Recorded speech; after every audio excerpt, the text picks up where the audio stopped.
میت دفنانے کے بعد کون سے اعمال کریں؟ میت کو دفنانے کے بعد کون سے اجتماعی اعمال سنت سے ثابت ہیں؟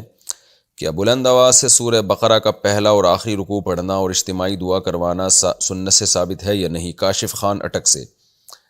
حضرت عبداللہ بن عمر رضی اللہ عنہما سے ایک روایت ہے کہ میت کے سرہانے آپ نے سورہ بقرہ کا آخری رکوع پڑھا اور سورہ بقرہ کا پہلا اور سرہانے پہ آخری۔ یہ ایک اثر ہے عبداللہ بن عمر رضی اللہ عنہ سے، لیکن اس کو بھی لوگوں نے، وہ بھی ہمیں نہیں ملتا کہ جہرن پڑھا ہوگا، اس کا کوئی ثبوت الگ سے نہیں ہے، آہستہ آواز سے، کیونکہ ان چیزوں میں اصل تو یہی ہے کہ سر ثابت ہے، جہر کے لیے الگ سے دلیل چاہیے۔ تو لیکن اس کو بھی لوگوں نے اتنا ضروری سمجھ لیا ہے کہ اس کے بغیر آج کل دفن ہی نہیں ہوتا، کوئی کہ سمجھتے ہیں کہ فرض واجب کی طرح ہے، حالانکہ ہم تو دیکھتے ہیں صحابہ کرام، تابعین، تبع تابعین یا نبی صلی اللہ علیہ وسلم سے تو اس طرح پراپر ثابت نہیں ہے۔ باقی دفنانے کے بعد میت کے لیے دعا کا حدیث میں حکم آیا ہے، تو وہ ثابت ہے، اس دعا مانگنی چاہیے، لیکن اس میں بھی اجتماع ثابت نہیں ہے، تو کبھی اگر اجتماعی ہو جائے تو بھی ٹھیک ہے، لیکن نارملی انفرادی دعا مانگنی چاہیے قبر کے قریب کھڑے ہو کر میت کے لیے۔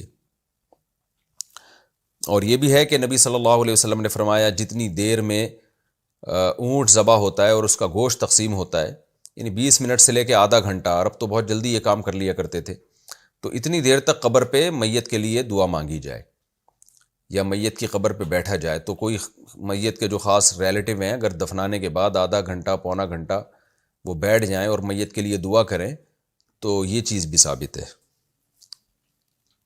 کیا ٹیٹو پر غسل صحیح ہو جاتا ہے؟ آج کل کچھ مرد حضرات بھی اپنے جسم پر کچھ ٹیٹو وغیرہ بنواتے ہیں جو کہ چمڑے کے ساتھ فکس ہوتا ہے اور آگ سے جلا کر بناتے ہیں۔ اب اگر کوئی اسی حالت میں فوت ہو جائے اور غسل دینے کے بعد بھی یہ جسم سے نہ ہٹے تو اس کے لیے کیا حکم ہوگا؟ ہدایت اللہ خان کشمیر سے۔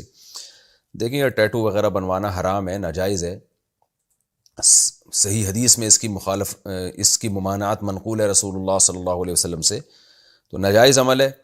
اور اب کسی نے کر لیا ہو تو ظاہر ہے پانی تو اندر نہیں پہنچتا، لیکن یہ کہ اب کر لیا تو ہٹانا اگر ممکن ہے تو ہٹائے، ممکن نہیں ہے تو پھر اسی طرح اسی کے اوپر پانی بہا دے، اللہ قبول کرنے والا ہے، لیکن توبہ استغفار کرے کہ اس نے ایک ناجائز اور حرام عمل کیوں کیا۔